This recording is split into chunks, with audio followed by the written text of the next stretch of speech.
met Sebastian Acosta. He's been in the club for 8 months.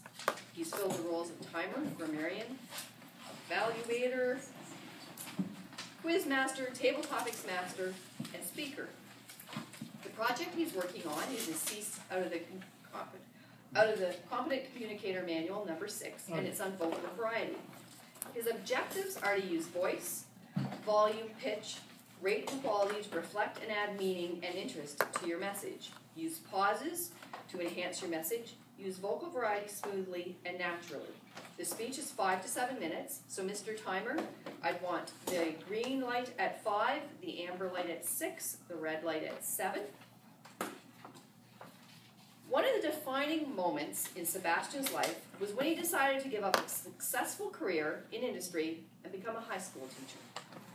Few people have ever really understood this choice, and many times he's felt it necessary to answer the unspoken question, are you stupid or something?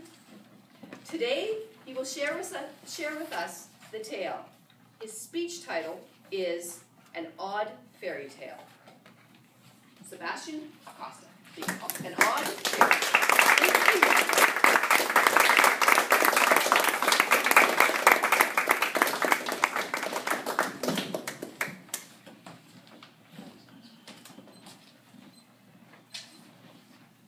Toastmaster, fellow Toastmasters, and most welcome guests.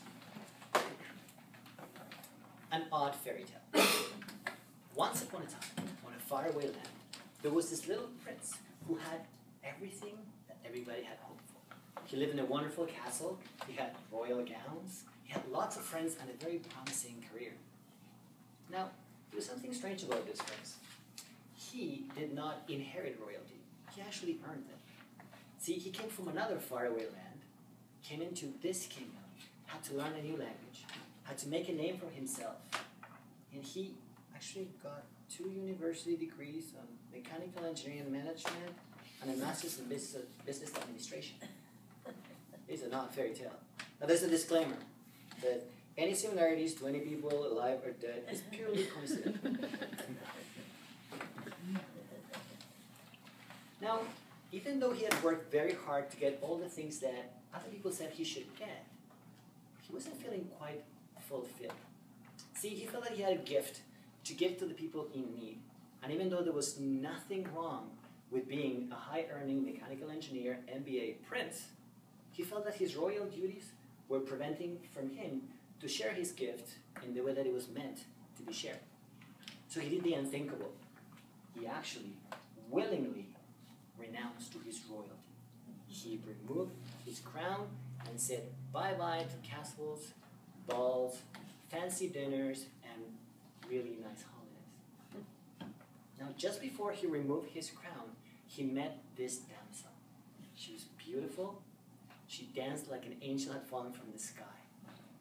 Now, she was coming also from a different faraway land, learning the language and trying to become financially stable so that she could support her family, her brothers, and her parents.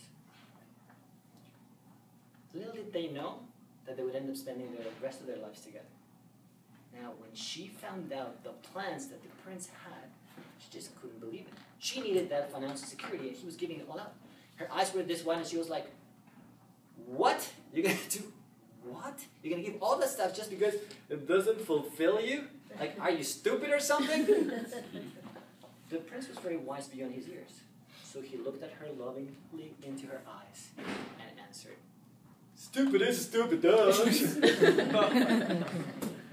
Why was the prince so willingly or so ready to give up his riches? He didn't really know. I mean, it was something about his upbringing. A lot of sayings of, money is evil. Rich people take advantage of the poor. Or that very, very well-known book that said, it is harder for a camel to go the needle through the eye of a needle than for a rich man to enter the kingdom of God. Well, whatever the reason it was, he did give up his crown. And he started walking through the kingdom, looking for that opportunity that would allow his gift to shine in a different way. And he found it. He became a high school teacher. Now, as a high school teacher, he had access to a large number of soon-to-be adults that could be influenced, or he could share his experiences, his successes, his failures, and they could a better life. He didn't understand why. Why was it that making other people have a better life felt so good to him, like made him come alive? And so he did. And I would love to tell you that this is the ending of this fairy tale, but this is an odd fairy tale, and I would hate to lie to you. See, as years went by, something terrible happened. He realized one day that his light was not shining anymore. He didn't know what it was, if it was curriculum, if it was like students complaining, parents complaining, or reading something they called the internet at the time, and finding out what people felt of him and his peers. And it was just so hard not to take it personally. At those times, the pauper teacher prince started asking himself, why did I change? Like, am I stupid or something? Now, every now and then something not magical would happen. An old student would come back with an offering, maybe a piece of chocolate or a coffee, and I would say something like, hey, thank you. You really made a difference.